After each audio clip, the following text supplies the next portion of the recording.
نکاح سے پہلے بچوں کی مرضی ضرور پوچھا کریں۔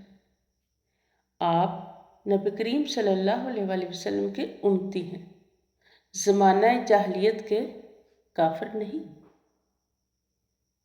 حضور اکرم صلی اللہ علیہ وآلہ وسلم کا ارشاد ہے، جو شخص جوانی میں نکاح کر لیتا ہے تو شیطان چیخ اٹھتا ہے، ہائے افسوس، اس نے مجھ سے اپنا دین بچا لیا۔ سبحان اللہ۔ بیٹی جب پسند کی شادی کا کہے تو اسے بے حیا اور برا نہ کہو۔ پسند کی شادی بیٹیوں کا حق ہے اور ہمارے نبی کریم صلی اللہ علیہ وآلہ وسلم کی سنت بھی ہے۔ حضرت علی رضی اللہ عنہ تعالیٰ کا فرمان ہے، اللہ تعالیٰ کبھی دو مخلص لوگوں کو جدا نہیں کرتے۔ جدا تب کرتا ہے جب دونوں میں سے کوئی ایک منافق ہو۔ اللہ کبھی مخلص کو منافق سے نہیں جوڑتا۔ بے شک گھر سے باہر جاتے ہوئے بیوی کو بتا کر جانا بیوی کی غلامی نہیں، بلکہ بیوی کی فکر اور پریشانی کو کم کرنا ہے۔ میاں بیوی کا اکٹھے ایک برتن میں کھانا کھانا بے شرمی نہیں، بلکہ سنت ہے۔ کمزور سے کمزور عورت بھی طاقتور ہو جاتی ہے جب اسے عزت دینے والے مرد کا ساتھ مل جاتا ہے۔ رسول کریم صلی اللہ علیہ وآلہ وسلم کا ارشاد ہے، دنیا فائدہ اٹھانے کی چیز ہے اور دنیا میں سب سے زیادہ فائدہ دینے والی چیز ایک نیک بیوی ہے۔ سبحان اللہ۔ سمجھدار بیوی وہ ہوتی ہے جو زندگی کے معاملات میں خاوند کو بڑا بنا کر رکھے، کیونکہ خاوند کو اللہ نے مرتبے میں بڑا بنایا ہے۔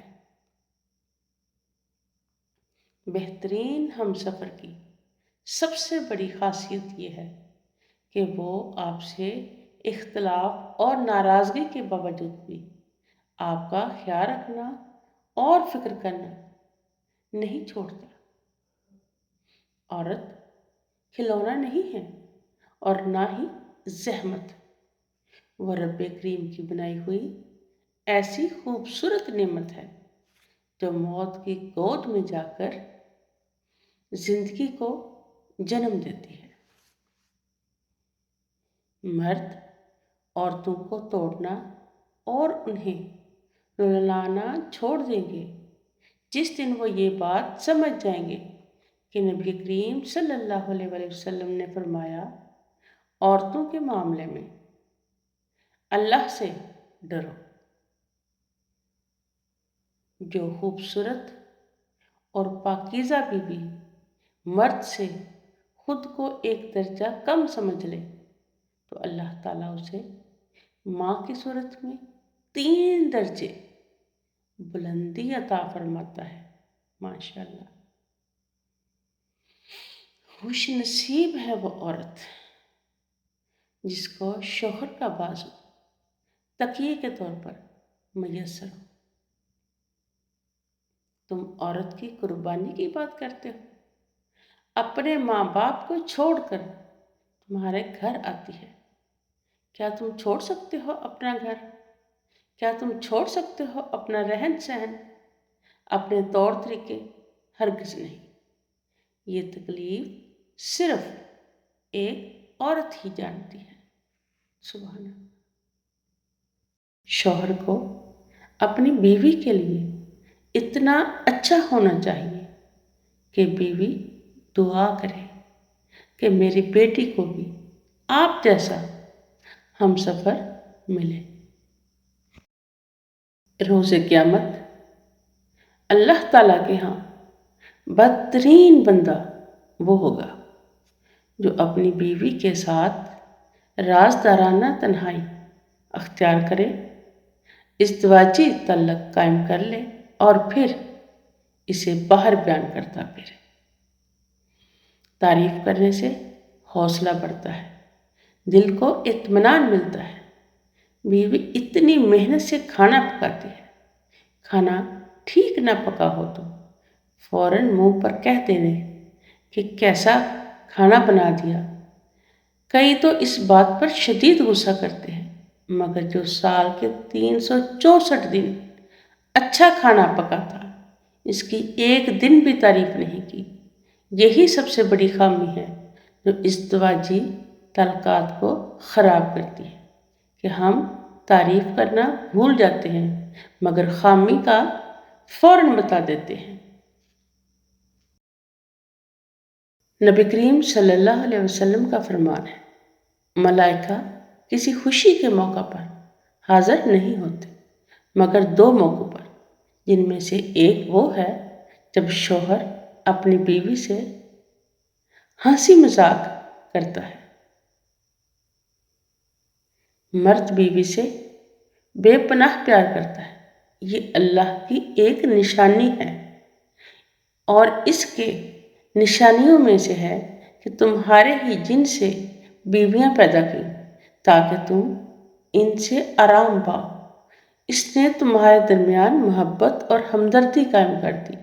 یقیناً غور اور فکر کرنے والوں کے لیے اس میں بہت نشانیاں ہیں۔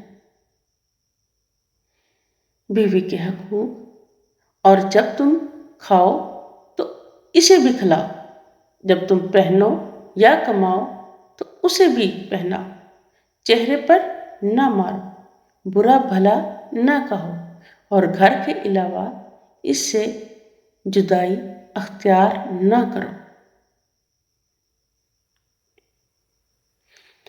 ہمیں شاعری کا شوق کہاں، ہم تو تیری چاہت کی تفسیر لکھتے ہیں، پیش کرتے ہیں تمہیں حرف عقیدت، ہم تو تمہیں بے قصور لکھتے ہیں۔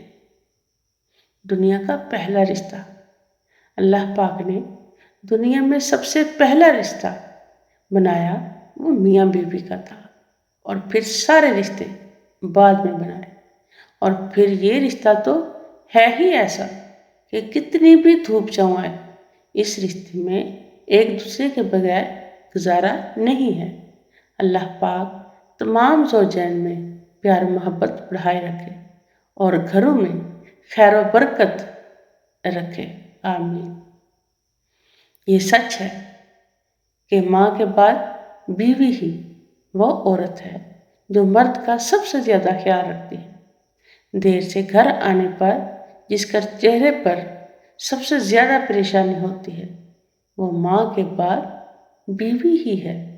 بڑھاپے میں تو سبھی بیوی کی قدر کرتے ہیں، جوانی میں قدر کرنے والے شوہر کم ہوتے ہیں۔ ازدواجی زندگی کا حسین تصور، قرآن پاک نے میاں بیوی کے بارے میں جو تصور دیا وہ آج تک کوئی دوسرا معاشرہ پیش نہیں کر سکا۔ قرآن پاک نے میاں بیوی کے بارے میں کہا، وہ تمہارا لباس ہے اور تم ان کا لباس ہو۔ لباس سے تشبیہ دینے میں حکمتیں ہیں، ایک یہ کہ لباس سے انسان کو زینت ملتی ہے، لباس سے اس کے عیب چھپتے ہیں، اور دوسری بات یہ ہے کہ انسان کے جسم کے سب سے زیادہ قریب اس کا لباس ہوتا ہے۔